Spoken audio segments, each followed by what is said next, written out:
Jack Thunder and the Fragments of Anima, Book 7, Null. Chapter 9, Saving the World.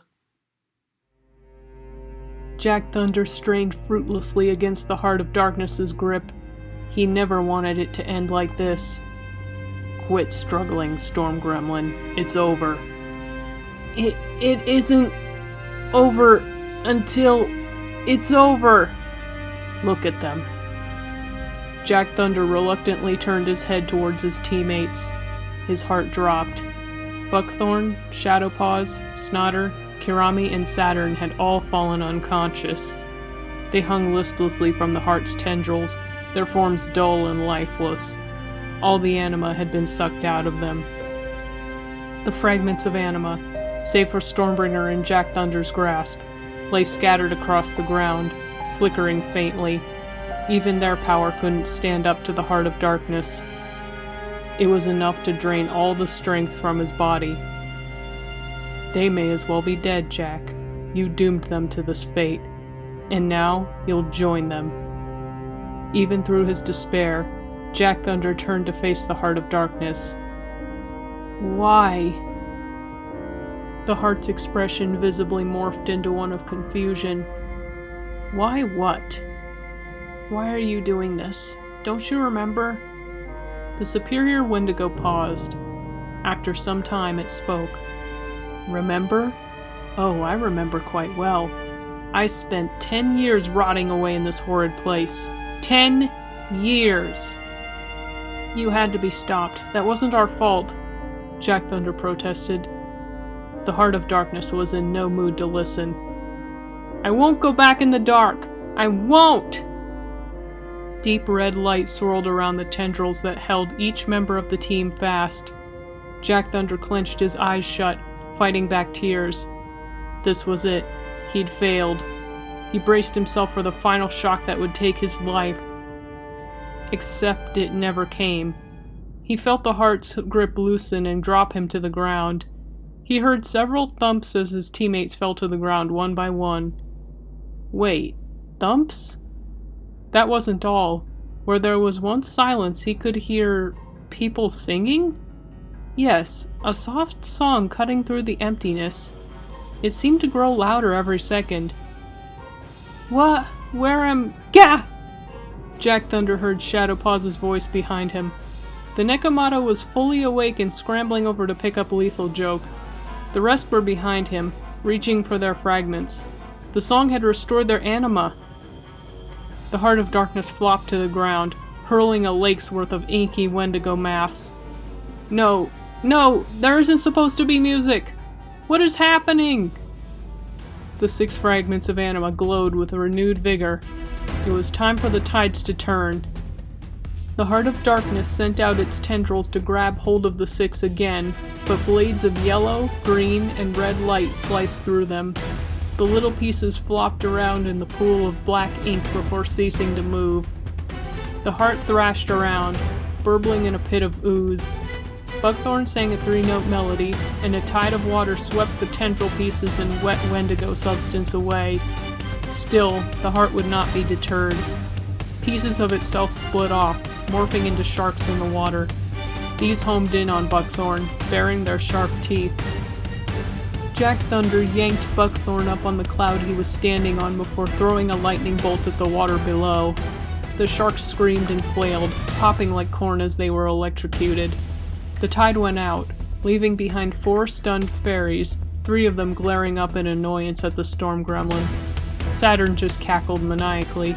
He seemed to enjoy the electric shock. Whoops, sorry about that, Jack Thunder yelled from above. They had no time to be angry. Now their attacker was producing swarms of false butterflies, much like those that Titania had used in her battle.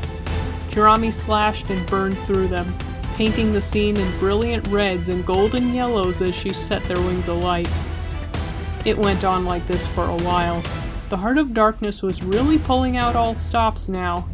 It threw every single thing it could think of at the 6 young heroes, but they just kept fighting back. As time went on, the music swirling all around them grew louder and louder, and the Heart's movements slowed. More Wendigo substance gushed from its multiple mouths, spilling at their feet. Kirami and Saturn turned towards each other and nodded. It was time for the final strike. They crossed Yuki and Excalibur's blades. The red and yellow glow mixed to make a killing orange. "This is for Alterus," Kirami yelled. "This is for my burnt feathers." Saturn turned to grin at Kirami, who gave him a side-eyed stare. They pulled back, drawing their swords away from each other. Like that, an enormous blade of orange light whistled past the crew's heads. An agonized shriek and the sound of a knife slicing through meat pierced the air, followed by two heavy, fleshy squelches. The orange light blade had cut the Heart of Darkness clean in half. It fell to the ground, bleeding black ink all over the battlefield. Jack Thunder grimaced. It was kind of gross how the Heart of Darkness's two halves kept throbbing like that. Even in this state, it was trying to piece itself back together. But since all its tendrils were severed, all it could do was flop and roll its two pieces about like a dying fish. How? Why? Despite his disgust, Jack Thunder stepped closer. "This, the second time, all because of what Jack Thunder sighed. Here it was. Because of what I've done. Even in this form, the storm gremlin could see veins of red, yellow, green, blue, indigo, and violet flowing through what was left of its tentacles. How did it happen? 10 years. That wasn't nearly enough.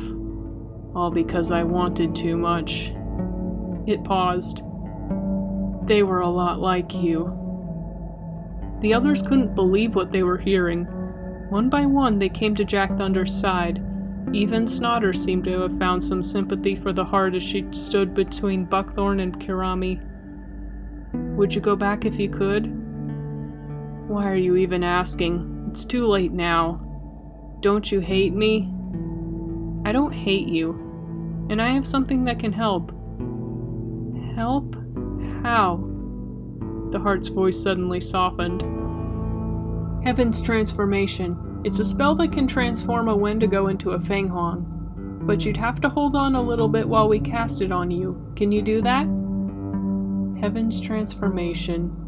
The one thing that could restore the Heart of Darkness is the Heart of Alterus. It wouldn't have to go back to the flip side. It would be just as it was before this nightmare happened. But it would have to endure great pain in the meantime. Even the thought of being stripped of its stolen anima struck fear into its soul.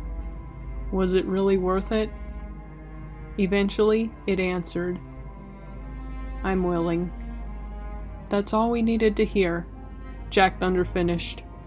The six all lined up. Jack Thunder focused Stormbringer in front of his face. He took a deep breath, focusing his thoughts on the things he loved, the friends he made along the way, the things he was looking forward to when he got back. Finally, he spoke. "By the power of air that provides the sweet rains, by the power of water that nourishes the world, by the power of earth that sings us to sleep, by the power of fire that warms our hearts, by the power of darkness that makes our beds to sleep, by the power of light that guides our way forward, powers of Anima, I implore thee, have mercy on this forsaken soul, cleanse the body of all Null disease, and deliver the heart from evil of all sorts. So it is done, and so it shall be." After the last word was spoken, Jack Thunder tapped Stormbringer on the ground. It and the 5 other fragments began to glow white. The wind roared, and a beam of white, iridescent light descended onto the heart. As it did its work, the beam grew brighter until the 6 couldn't see the heart's form anymore. A great power swept Jack Thunder and his friends off their feet as the world whited out. As the white faded to black, he swore he could hear it speak to him one last time. "Thank you."